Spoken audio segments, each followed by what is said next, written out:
Ok, olá, tudo bem com você? Nós vamos dar continuidade aqui ao tema Como Enfrentar a Solidão. Na última aula nós falamos da solidão, o conceito de solidão,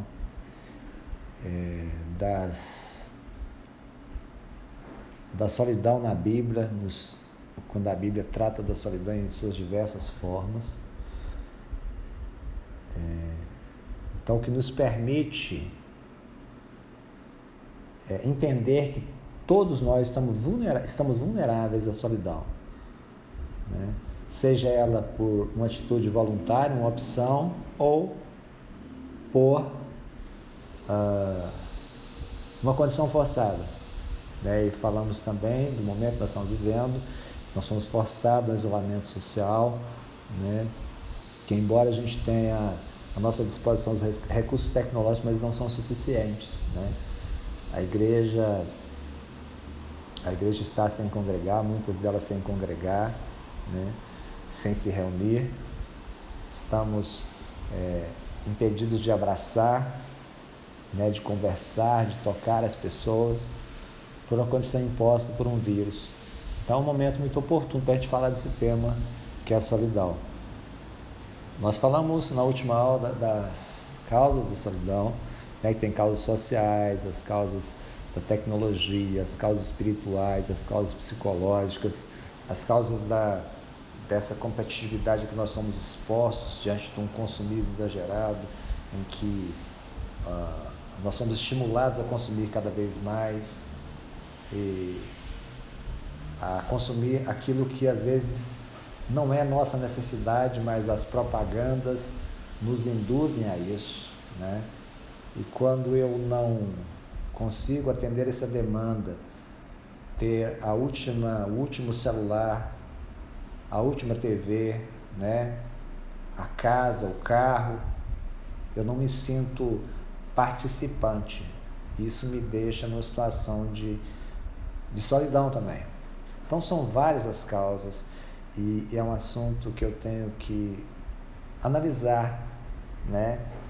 E lidar com ele. Então, quais são os alimentos da solidão, né? Os alimentos da solidão. Um dos alimentos da solidão é essa demanda entre o que as pessoas esperam de mim e aquilo que eu realmente ofereço a elas. Se a sociedade, as pessoas que estão à minha volta esperam algo de mim que eu não posso oferecer, eu me isolo de cá e ele fica de lá, né? E o que as pessoas pensam e esperam de mim, na verdade não é aquilo que eu posso oferecer, nem tampouco é aquilo que eu sou.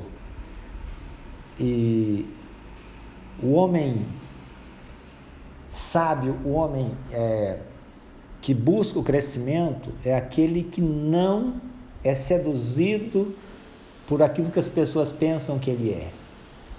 Não é seduzido pelos elogios, nem tampouco pelas críticas. Ele sabe quem ele é. Se eu for seduzido pelos elogios que eu recebo e for levado pelas críticas que também eu recebo, eu começo a criar uma situação de desconforto, porque eu não vou ser aquilo que eu realmente sou e não vou buscar aperfeiçoamento. Porque eu vou ser aquilo que as pessoas querem que eu seja e não aquilo que me realiza, aquilo que me faz concentrar dentro de mim e voltar para dentro de mim e ser quem eu sou e buscar esse contato. Eu gosto muito do pastor Cláudio Duarte, que fala de casamento. Ele diz que o casamento não é para fazer as pessoas felizes. Se a pessoa casa buscando a felicidade, o casamento está fadado a fracassar. Porque só casa e é feliz do casamento aquele que já é em si realizado e feliz. Porque ele tem condições de fazer o outro feliz. Ele tem felicidade de sobra para oferecer. Se eu buscar no outro a minha felicidade, a minha realização, isso não vai dar certo, né? Então ele até brinca que Deus deu a mulher para Adão porque ele sabia que Adão era um cara realizado. Ela usa a expressão que Adão é realizadão. Então, não tente buscar nas pessoas a sua realização, não tente buscar nas pessoas a solução para a sua solidão. Você tem que encontrar com você e resolver consigo mesmo. Às vezes a questão sua de solidão é uma questão interior e não de pessoas, da falta de pessoas. Geralmente não é falta de pessoas à sua volta. A sensação é sua, não é um fato real. Você está cheio de pessoas à sua volta, e são pessoas significativas e importantes, mas você tem a sensação de que elas não são importantes, de que você está sozinho diante de tudo aquilo. Então é questão sua. Então, o isolamento voluntário que a gente falou na aula passada tem a ver com isso, buscar você, buscar encontrar consigo mesmo. A palavra diz que quem crê em mim, do seu interior fluirão rios de água viva. Só pode fluir rios de água viva quem tem água viva dentro de si. Quem tem esgoto dentro de si só pode fluir esgoto. Amar ao próximo como a si mesmo é amar com qualidade, é amar como consequência de alguém que ama a si mesmo, né? Se eu amo as pessoas como eu amo a mim, e eu não me amo, eu não vou amar as pessoas, né? Se eu me odeio, eu vou odiar as pessoas. Então eu tenho que ter cura interior, para eu poder relacionar com as pessoas, aumentar a quantidade de pessoas que estão à minha volta, pessoas que agradam ou não, né? Nem sempre serão pessoas que eu tenho afinidade com elas, que pensam a mesma coisa, que me realizam, que me alegram, né? Mas eu vou ter pessoas à minha volta que são aquelas que estão precisando de mim e que eu posso ajudá-las de alguma forma. E também posso ser ajudado por elas, claro, porque a via é de mão dupla, né? A tendência natural nossa é encontrar nas pessoas, aquelas pessoas que nos despertam questões positivas, essas eu quero relacionar com elas. Aquelas que despertam coisas negativas, que são coisas próprias de mim, que eu não quero assumir ou admitir, essas pessoas eu não quero relacionar com elas. Aí vem o preconceito, né? É o preconceito, que a sociedade está cheia. Dia e noite a gente falando e a sociedade falando e leis para lidar com isso e o preconceito prevalecendo, né? O caminho mais fácil é lidar com as pessoas que despertam apenas pontos positivos, me despertam apenas pontos positivos, que me lembram coisas boas. É o caminho mais fácil e mais razoável, né? Mas eu não vou ter nenhum valor na minha relação se eu lido com essas pessoas. Eu tenho que lidar com pessoas que estão precisando de mim, né? Mas esse é um caminho difícil que exige um certo esforço. Então, a nossa sociedade, né, eu creio que ela não virá o mesmo que nós vivemos antes. Nós estaremos diante de um novo normal, de uma nova forma de relacionar, formas de relações interpessoais diferentes, mas a essência não vai mudar, né? A essência não muda. Então eu preciso de vencer o preconceito, de lidar com os diferentes e ter como exemplo Jesus, que veio e encarnou-se em forma de homem e viveu na terra, mostrando para nós, quebrando as barreiras do preconceito e das diferenças, tornando todos como iguais, lidando com as pessoas mais discriminadas pela sociedade, aceitando pessoas que ninguém aceitava, né? O lixo da sociedade era aqueles para os quais Jesus atentava, e ele mesmo diz: eu vim para doentes e não para sadias, pessoas sadias e saudáveis. Então meu papel nesse mundo é lidar com essas questões, e vencer a solidão é vencer isso também, vencer o preconceito e lidar com as pessoas, todo tipo de pessoa, sem discriminação, né? Porque assim você vai achar a receita da felicidade, porque pessoas felizes são aquelas que lidam com as mais diversas formas de pessoas, que buscam o crescimento interior, que buscam entender as causas da sua solidão, que buscam entender o porquê de não se relacionar e começam a vencer limites, né? E para isso eu preciso estabelecer laços, né? Laços com pessoas. Eu tenho que ter amigos, né? E ter amigos não significa apenas amigos que estão ligados pela mesma confissão religiosa, digamos assim, que estejam na mesma igreja ou que tenham a mesma confissão. Muito pelo contrário, né? Eu tenho que estabelecer laços de amizades.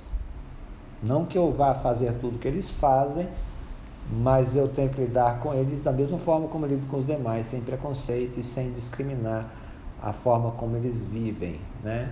Sabendo que a graça que me alcançou é a mesma graça capaz de alcançar todas as pessoas, porque Jesus morreu por todos, não apenas por aqueles que o aceitaram, né?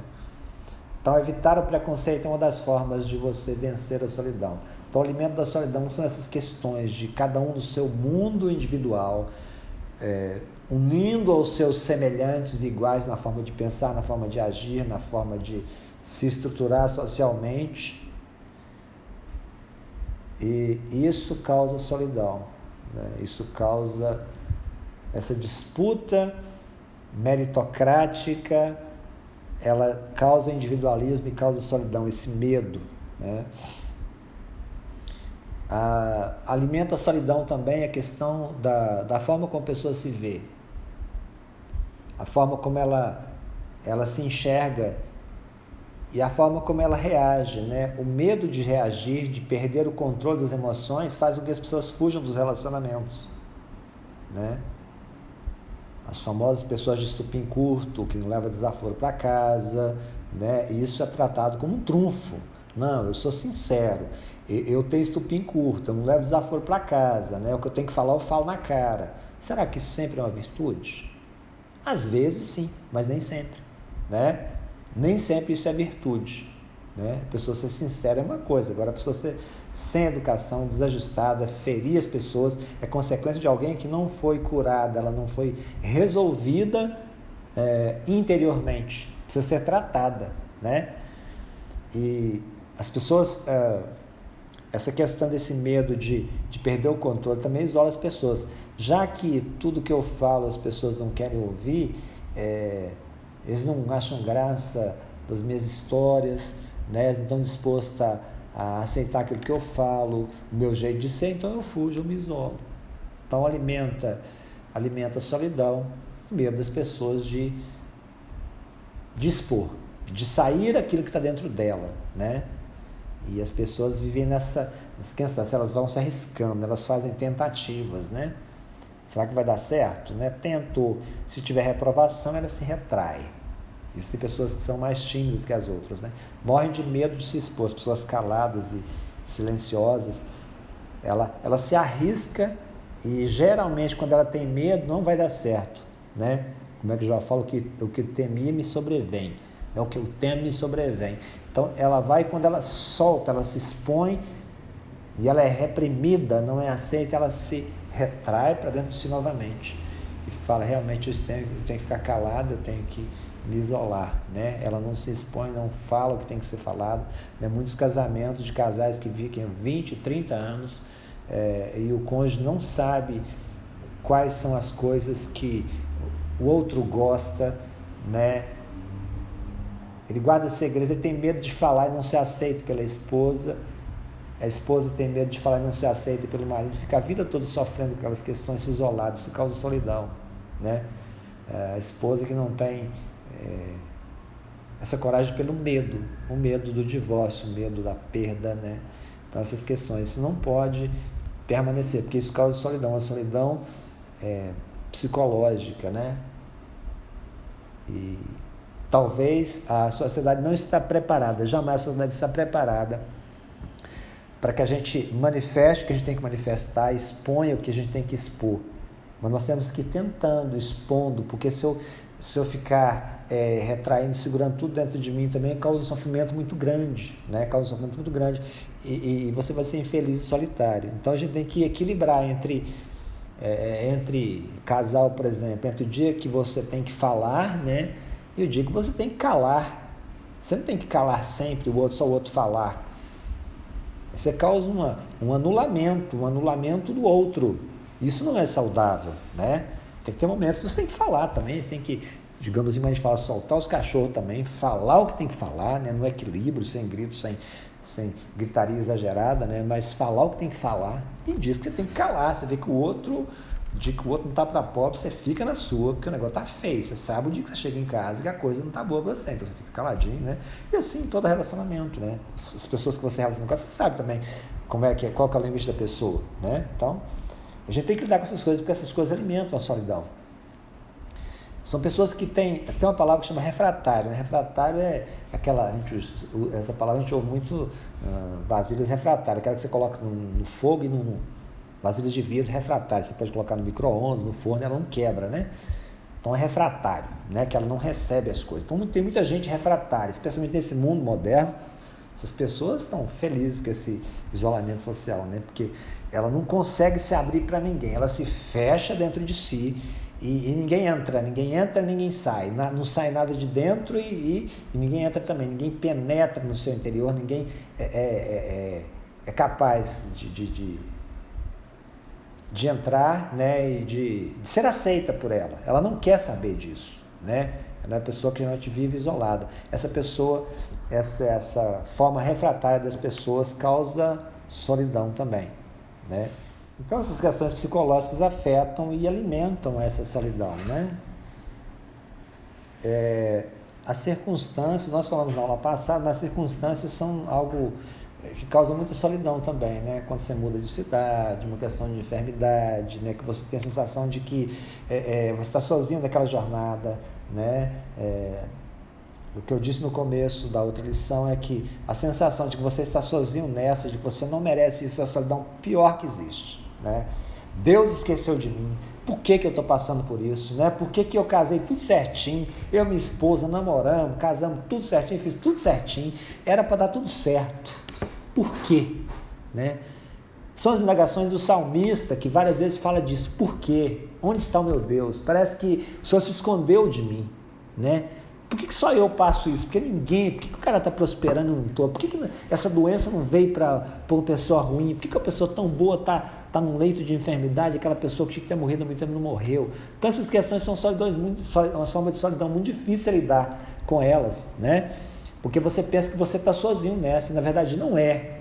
Se você olhar à sua volta, vai ter situações muito piores que a sua. Isso é um alento para a gente. Por isso que a gente tem que se unir, né? Grupos, né? Os grupos de autoajuda ajudam bastante nisso aí, né? Grupos de pessoas com depressão, de homens, de mulheres, para ajudar no casamento, para entender que você não está só nessa, né? Você não está sozinho, nunca está sozinho. Mas essa sensação, ela tende a nos afetar, esse pensamento, e é muito difícil isso, muito complicado, né? Pensar que você é o pior de todas as espécies, o que não merecia estar passando por isso, que Deus é injusto com você, que a sociedade é injusta, todo mundo é injusto com você, né? Mas, então essas causas circunstanciais são muito difíceis de lidar, mas são questões que passam, ainda bem que passam, né? Eu me lembro quando eu mudei de residência para certa cidade, eu era muito pequeno, estudava, né? Morava numa cidade que eu tinha relacionamento bastante interessante, já tinha 11 anos de idade, todo mundo era meu amigo, na rua, brincava de bola, eu relacionava, eu me sentia pertinente àquele grupo. Aí eu mudei para outra cidade, eu senti que a minha sala de aula parece que tinha um pessoal mais elitizado, tal, aquela coisa, e eu não me sentia à vontade, especialmente na questão do futebol. Na cidade primeira que eu morei, eu achava que era bom de bola, estava tudo que é lado, e nunca recebi uma crítica. Primeira vez que eu entrei no campo para jogar bola nessa outra cidade que eu mudei, como eu já estava meio assim, já meio sentindo meio sozinho naquele meio, me falaram que eu era ruim de bola. Resultado, nunca mais joguei bola, não gosto de futebol, não sei nada de futebol, né? E sei muito pouco, sei capaz de quem é Neymar, Ronaldinho, assim, esses mais famosos, não sei mais nada de futebol. Então são coisas interessantes, não fez falta para mim, não é só um exemplo aqui como é que essa questão de mudança de lugar, né, afeta, né? As questões espirituais que nós já falamos na aula passada, que tem que ser combatidas, não pode deixar prevalecer a questão espiritual, porque o pecado não confessado, ele pode causar consequências terríveis, a pessoa adoece por pecados não confessados, tem que confessar pecados, não pode ficar com pecados não confessados, porque ele adoece o corpo, né? Você tem que ter alguém para você confessar pecado e ser curado, a Bíblia fala disso. Quais são os efeitos da solidão na vida de uma pessoa? Ela sofre, né? Porque ela busca relacionamento, talvez não é questão voluntária, ela sofre porque ela busca e não consegue sucesso nos relacionamentos. Ela não consegue ter amizades duradouras, ela não consegue ter pessoas em volta dela, as pessoas fogem dela, então isso é um efeito muito terrível, né? É um efeito terrível. Aí a autoestima dela vai só baixando, né? Porque ela tem inveja, geralmente são pessoas invejosas, ela tem inveja de pessoas que estão rodeadas de gente, que atrai pessoas, está sempre pensando, por que esse cara fica só rindo, hein? Parece que é meio bobo, por que ele é o melhor que os outros, né? Aquela coisa. Pode causar depressão também, né? Porque a depressão, a solidão prolongada pode levar a pessoa à depressão, porque ela fica muito tempo em casa, foge das pessoas, só sai de casa por essencial. Chega momentos de depressão grave que ela nem sequer sai de casa, né? Ela cansa. A depressão é um estado de cansaço, em que a pessoa cansou, né? Muita gente, especialmente na igreja, fala que isso é frescura, né? Que a gente fresca, que fica deprimida, porque crente não fica, né? Mas é uma pessoa que cansou de lutar. Ela lutou e ela não aguenta mais aquela carga, ela cansou de lutar, né? É uma sensação dela, não é o que você pensa, porque o que você pensa não é o que é real, o que vale é o que é para ela, o que significa para ela, né? A depressão, a mulher em depressão pós-parto, que é muito comum também, né? Que o parto desencadeia, nesse processo todo, o parto veio desencadear aquela mulher que acha que tem que carregar tudo nas costas, né? E vem a gravidez, nasce a criança, e a depressão pós-parto é terrível, né? Também. Pode chegar a situação também de síndrome do pânico, muito comum nesse tempo, né? Uma das doenças mais comuns nesse tempo moderno.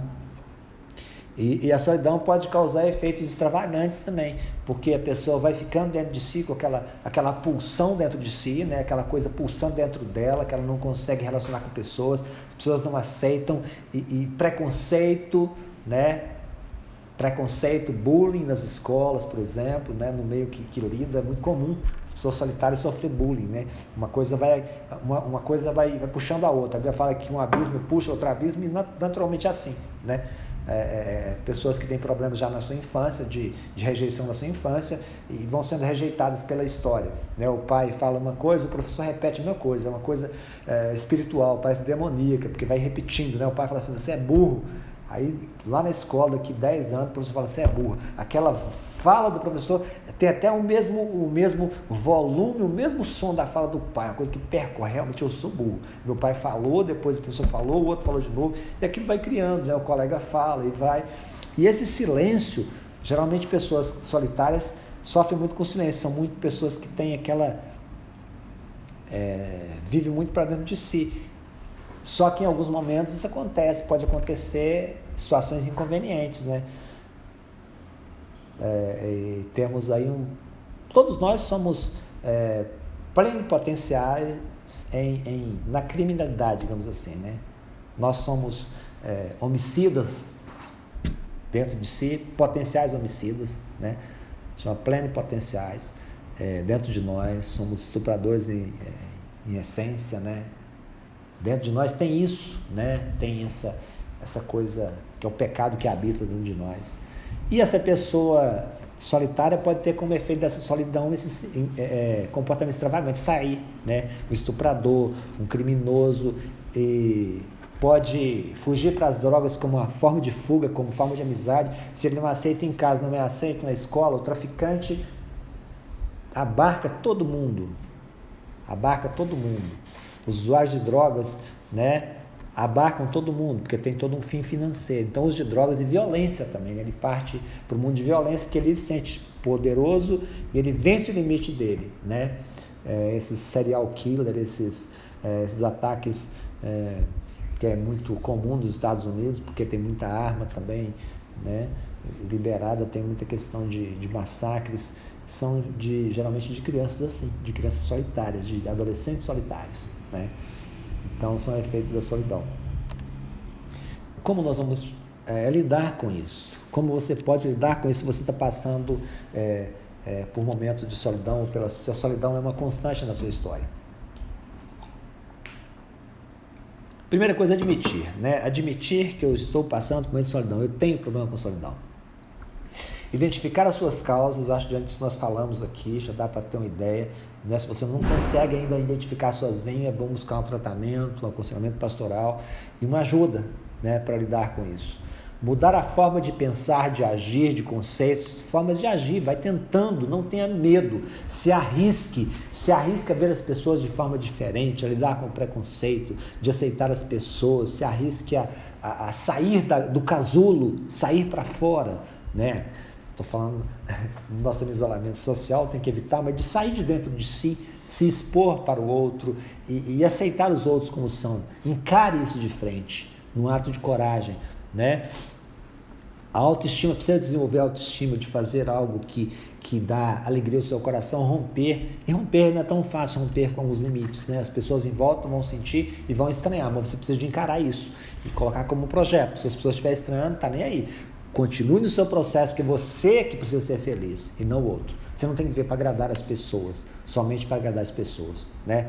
Tem limite essas questões. Desenvolva a sua autoestima, comece a fazer coisas que você gosta, aquilo que você é bom, né? E relacionar e fazer, achar um lugar para você agir e atuar, ajudar pessoas e se sentir útil, né?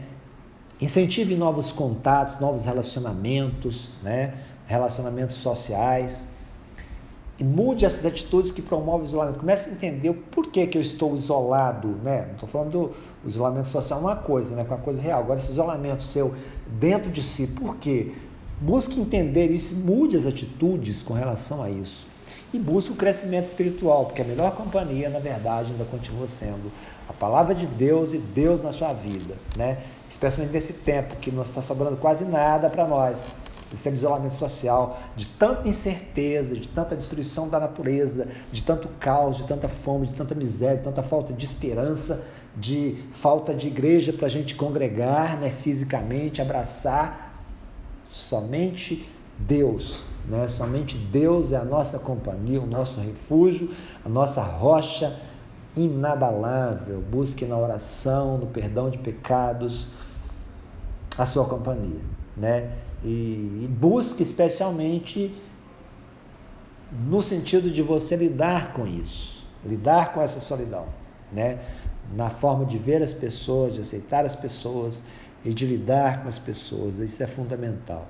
E isso passa pela cura interior. Quando eu estou curado interiormente, eu consigo amar e consigo relacionar bem com as pessoas. A igreja, de certa forma, também tem uma grande responsabilidade com as pessoas que são solitárias, né? Nesse momento difícil, esse material foi preparado não pensando jamais nesse momento que nós estamos vivendo, mas a igreja não pode fechar os olhos às pessoas que estão sofrendo com solidão, né? Por isso que a igreja existe, por isso que o congregar existe, por isso que a igreja é família, né? E a família é o melhor lugar para você lidar com a prevenção e a solução das questões da solidão, né? É importante participar de grupo de pessoas que se reúnem em nome de Jesus e tornar-se membro, agrupar. Você precisa agrupar, né? Agrupar com pessoas. Nesse tempo nós estamos vivendo os grupos, as reuniões virtuais, né?